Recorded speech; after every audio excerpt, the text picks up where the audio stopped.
my beautiful constellations. Good morning. It is 11:20 in the morning. I've been up for a little while. I had some issues with my phone, but it's fine. The plan for today is to finish The Burning Maze and also drop off my friend's copy of Fangirl to her and get my copy of Wayward Son because she was reading it, and then also go to the comic store and get this week's free issues that they're doing for Free Comic Book Summer. Check out if the comic stores near you are doing Free Comic Book Summer if you haven't already, because every week until September 16th? I don't quite remember. They're giving away free issues since we couldn't do Free Comic Book Day in May because of the virus. I finished This Book is Anti-Racist last night, and I think it was great. It's a really great start to the conversation of how to be anti-racist and what that means, and the tools that we have at our disposal, or the tools that we can get to help give power to people who don't have power, and to consider the ways that racism has really embedded itself into our culture and society and all of our system, like just everything. I mean, the biggest thing that really made me aware was how it's affected our schools. So, for one thing, I learned that very recently, from like the 1800s to about 1970, 1980, which very, very recently, Indigenous children were being forced to go to schools where they would learn not their own culture, but the, white culture, in order to become more civilized and in order to be more integrated into society. And they were being stripped of their culture, essentially. I mean, we still are pretty much stripping Indigenous people of their culture, but I didn't know that the school thing wasn't stopped until very, very recently. And also how, and this I just didn't really consider because of the way it was taught to me. I just didn't consider how when schools were desegregated, a lot of Black schools ended up being shut down and Black teachers were put out of work. So Black students, Black kids, were being put into very white classrooms with white teachers who didn't want them there, or parents would take their kids out of school, so it's just Black students with a white teacher who doesn't really care about teaching them their side of history. They were being forced to, again, be more civilized and integrated into society by learning about white culture, and how that kind of manifests itself still today all the time was something that I wasn't really used to thinking about. I think it's very important to consider. I'm really glad I read this book. Oh, also, one thing I really, really liked, although it was said more in a passing comment than like an actual like definition, but I've always struggled with, I am white passing, but I'm Latina, and I don't know what that makes me. But according to this book, I'm still a person of color. I'm just white passing. Not everyone sees it like that. Everyone has their own definitions of what a person of color is. I am still technically a minority. I just am very privileged because of the color of my skin, and I'm aware of that. I just don't know where I fit in this situation, and at least I got some clarity on that. So that was nice. I do like some clarity. So yeah, if you want some clarity, please read this book. Even if you don't want clarity. Why wouldn't you want clarity? But if you don't, read it anyway. Get some clarity. It's great. It's short. It's really pretty. I loved looking at all of the illustrations. There are some activities in here too to kind of reflect on your own identity and how that influences your life and how you can use that to influence others, and how to consider that even if you are in the minority, you may have privilege in other areas. Like for me, I'm privileged because obviously in white passing, I'm also Christian, so I'm in the like religious majority. I mean, there are a lot of ways to consider how you may have privilege and how someone else may have privilege over you, but ways to kind of come together and use that to benefit everyone instead of taking away power from other people. So I think it was great. 4 out of 5 stars. I really liked it. I can't wait to learn more. There are some book recommendations in the back, and I will be very sure to check those out and get to reading those as soon as I can.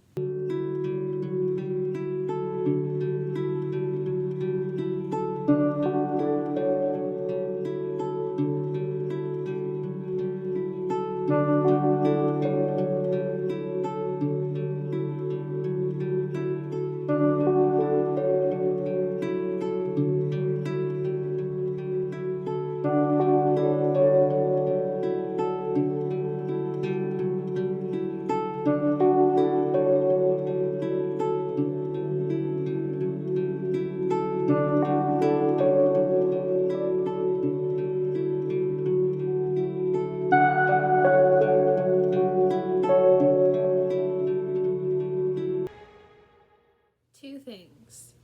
I really like how we get to see Grover more. Like, even though we've seen him in a quest already, he was kind of outshone by Percy and Annabeth, and it seems like he's taking more agency. I'm mostly saying this because I love the idea of him getting distracted. It's very cute. We would have never seen that with just Percy and Annabeth. I like seeing Grover be himself and be the wonderful cinnamon roll that he is. I also wish that as big as climate change seems to be I don't know, I'm only on page 49, but they've talked about climate change a lot, and I kind of wish they were connecting it to the loss of the actual Earth goddess. Like, I know she's still alive and she's sleeping or whatever. He's just resting. In pieces! That man is dead! He's so sleepy. But she's dead. You know what I mean? Like, it would have been really cool that even though she was evil or whatever, that killing her has major consequences. And we're seeing them, you know? Like, I'm not saying the plot had to be about waking Gaia up, but, like, it's just, it doesn't seem like a coincidence to me that you kill the Earth and all of a sudden climate problems start increasing. You know what I mean? Like, that seems like a relevant connection, you know, and it doesn't seem to be being made. But other than that, I love Grover. I love Apollo. I love Olivera. She's so cute. I also love that we're seeing Melly and Coach Hedge. I love that. There are a lot of things that I love right now. I feel like things are about to get real sad real fast, though. So, yep, looking forward to that.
they're always like, oh, names have power, so we can't say the name. But then they proceed to say the name like 6 times within 3 pages once the identity is revealed. So I don't know what kind of power names have, because it doesn't seem to be a lot. I find it just a tad bit ironic that Piper says she's not gonna do the whole stereotypical Native American tracking thing when her entire presence in this book has been aiding the white people. I've seen a lot of people talk about how Piper's entire character is based off of very harmful Native American stereotypes. But this scene where she's like, I'm not doing the stereotypical Native American thing, is just very ironic to me. Like, why make her say that if her entire character is rooted in Native American stereotypes? It bothers me that it's some kind of attempt to ignore that and like be like, oh no, she's not stereotypical. Anyway, it just kind of rubbed me the wrong way, and I have church in like 10 seconds, so I'm gonna go now.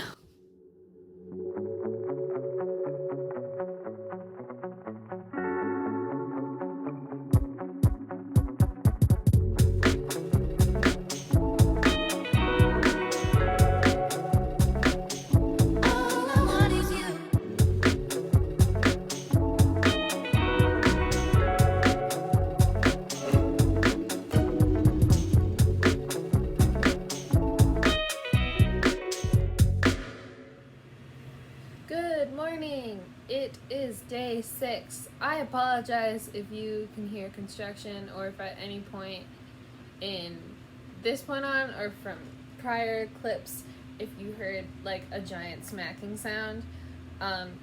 They're doing construction on the apartment building next door, and they're dropping, I guess, wood into like the dumpster or something, so they just like throw it out. The plan for today is to finish Burning Maze, because I did not do that. I'm less than halfway, kind of. So we'll see how that goes. I also have to make dinner. We're making baked potatoes. Oh, and I have to refilm a TikTok. You already saw it, but in my attempt to correct myself, I was still wrong. So I have to fix that in order for it to actually be funny. Yeah. So I will see you guys later.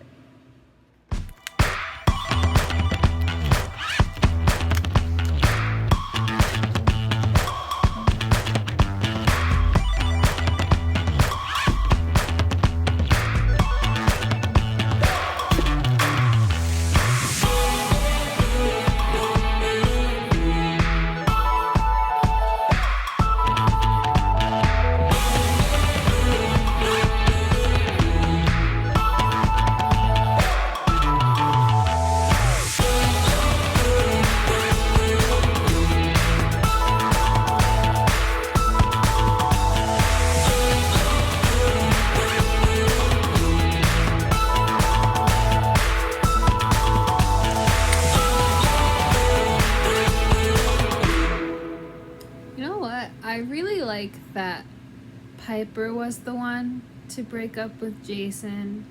I just read the scene where she's talking with Apollo about like why she did it and how she loves him, but their entire relationship is her essentially being forced to be with him and forced to be kind of the poster child for the perfect relationship. And I figured now would be the perfect time to elaborate what I was talking about earlier about how her character is affected by Native American stereotypes. Unintentionally, but it's there. I was reading from, I believe it was a Native American person talking about how Piper... Okay, I'm gonna try and explain this as best as I can. So first of all, Piper's ability to charm speak and how she's always used it to steal is harmful because it perpetuates the idea of Native Americans being thieves and criminals and like sneaks, you know? And then, and side note, I don't like the way that Leo was given that too. Like how Leo and Piper were kind of like the troublemaking minorities and Jason was the perfect white boy. I did not like that when I read it in The Lost Hero. And you know what? It's fine. We're gonna move on from that because I know that wasn't the intention, and right now Piper and Leo's characters seem to be going through a transformation. Leo needs to have a better transformation though, because he's still kind of seen as the jokester and he's not that. But we're talking about Piper right now, so I'm gonna leave that alone for another time. Yeah, so then Piper's relationship with Jason, who, like I said, perfect white boy, and there's been a long history of Native American girls who are in a relationship with this white, stunning, like the epitome of perfection or whatever. So I like that she's not in a relationship with him anymore, and that she's kind of distancing herself from all of the expectations that have been placed upon her in an attempt to like discover who she is. And hopefully Uncle Rick is using that to educate himself on how to actually write a Native American character. Because one detail I forgot to mention, culturally it is very harmful that she wears a feather in her hair casually when it's supposed to be of importance and sacred, and she kind of just like does it. And I keep remembering more. I think this is the last one, that when she was claimed and she got like Aphrodite's blessing, that all of a sudden she was put in this like low cut white dress with a bunch of makeup. Like, do you guys remember that scene that she's like suddenly she's beautiful or whatever? And I know they say like, oh, she's always beautiful, but like in this specific instance she seems very sexualized. Like, she's always described in a low cut. And even in this scene, which I find really symbolic, where they're in the dress wardrobe, whatever, but they're like with dresses, and she finds a low cut dress and she cuts it, like just slices it up.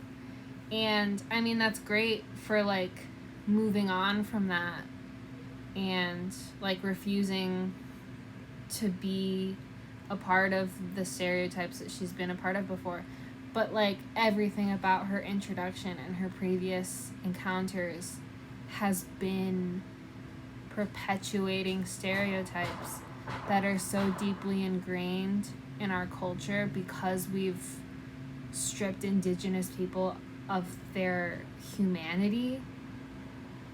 I mean, I am very hopeful about the future of Piper as a person, but I'm also disappointed that it took me so long to realize how harmful it was. It took other people so long to realize how harmful it was. We've just been living in ignorance for so long, and I'm glad we're finally realizing it. I'm just disappointed that we didn't realize it sooner.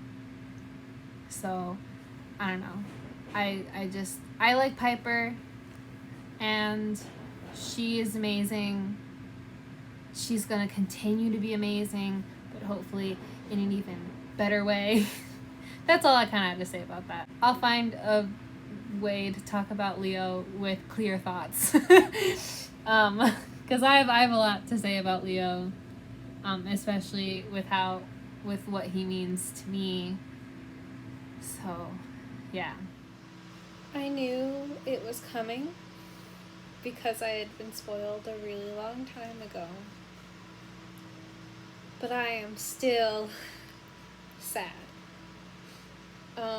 Jason was not my favorite character, but I really liked him. I was a little confused by him because it seems like Rick Riordan didn't know if he wanted to make him like super perfect or perfect but flawed, or everyone thinks he's perfect but he's not. I don't know. It's something about Jason confused me, but I always respected him, which I like. That's the point. Like, you can't not respect Jason.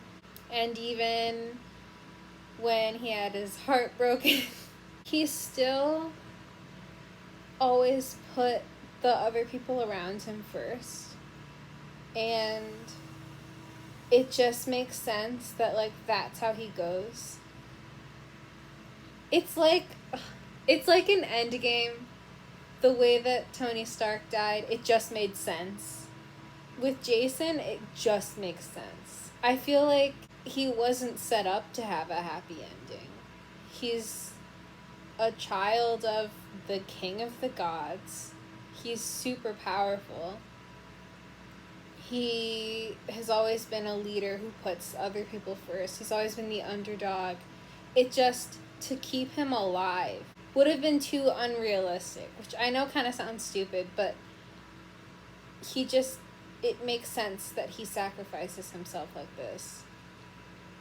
And I'm still sad about it. He deserved more. I'm sad because he deserved more, and he knew he deserved more, but he still chose to protect the people around him. And yeah, it just, Jason's been a part of my early beginnings of being introduced to the world of Percy Jackson. And it's just sad to see him go. I'm not gonna cry over it. You already saw me cry once. You're never gonna see me cry again. But it's just, my heart's a little sad. My heart's a little torn up inside. I'm not even gonna, like, pretend that that's a joke because Jason and Meg just got cut up in those little mini tornadoes. But that's what my heart feels like. Anyway, that whole scene was just very dreadful. Uncle Rick did it again. He described the perfect tragedy. Anyway, I'm going to try and finish this really soon now. Thank you guys so much for watching. I will fill you in on my final thoughts for The Burning Maze soon, probably in a wrap-up video, because I most likely will not be able to vlog for the last 2 days because it's a weekend and my mom's going to be home. So I probably won't even get that much reading done anyway. But you know what? We'll see what happens. Dream big, stay kind, keep your head among the stars, and I will see you in my next video, whatever that is. Goodbye!